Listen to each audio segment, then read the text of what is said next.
it's coming, or look, Page of Pentacles, like something is literally gonna be put in your hands. But it just feels like you're anxious either way. And this could be some sort of fear of success, or it could just simply be the win. So maybe you're the type of person that just absolutely has to know the details, the ins and outs. And while I paused, I was just sitting here thinking, because I looked at the bottom of the deck, we have the Four of Wands and the Hierophant. I was sitting here thinking like, oh, it's not about, the outcome. It's about the friends we made along the way. But I just kind of heard in my mind, like, oh, are the friends in the room with us? Because maybe along the way, like, more than gaining friends, like, you may have lost a lot of friends. You may have lost a lot of support. Or you may have seen a lot of people show their true colors. And, the reality of believing in yourself more is that it took a lot of maybe betrayal, maybe backstabbing, things of that nature to even get here. I think we really have to address the elephant in the room here, that you haven't really allowed yourself to continue grieving. Like, I think you've gotten to a certain point where you have started to believe in yourself. You started to see your accomplishments. You started to see some of the fruits of your labor. And you thought, okay, finally, I've done enough work. The pain should stop here. But it's not really how it works.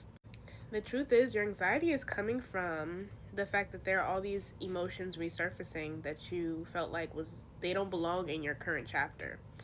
And because this chapter is supposed to be about like you're finally winning, your aha moment, you what's the word, like you triumphing over everyone that preyed on your downfall, like this type of thing. But yet you're still having to grieve. You're still having to forgive things that you felt like should just be a thing of the past. But this is me telling you that you may need to take a day off to just hold space for those feelings, because both exist, right? We have the good and the bad, the yin and the yang. It's just how it is. And this doesn't make you weak.